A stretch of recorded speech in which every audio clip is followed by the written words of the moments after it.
Poa, Karimu. Ondokeni mwanangu nyumbani, mimi mwenyewe nimechoka mwanangu. Majaliwa. Unamsikia anachokiongea kaka? Mbona hali ya hewa inaruhusu ndugu yangu? Baki kidogo. Shoga yangu, Longo ametoka asubuhi na mpaka sasa hivi hajarudi. Hajaacha tamia. Sasa nilikuwa naomba shoga yangu unikopeshe 2000 tu. Akisharudi nitakurudishia.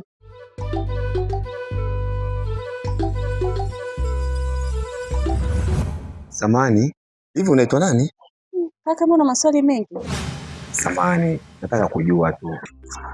Naitwa Melissa. Melissa. Sawa Melissa. Naomba unisaidie namba yako ya simu. Unajua ndani hamna unga, hamna mboga, hamna sukari. Unategemea mimi nikale wapi?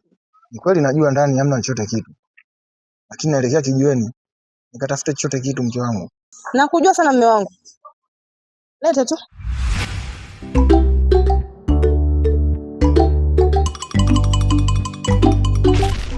Mke wangu, shavuna home simu. Nataka nikufanyie bonge la surprise. Surprise? Vipi ndugu zangu? Unaona nawasalimia mmekaa kimya. Una shida? Unajifanya ujui au? Latifa mwanangu, tangia asubuhi nimetoka nyumbani, nimeenda shamba, hujafanya kazi yoyote, hujaosha vyombo, hujafagia. Ulikuwa una kazi gani kwani wewe? Baba, yaani unaanza kurudi tu sasa hivi shaanza gugu. Sio kuanza gugu mwanangu,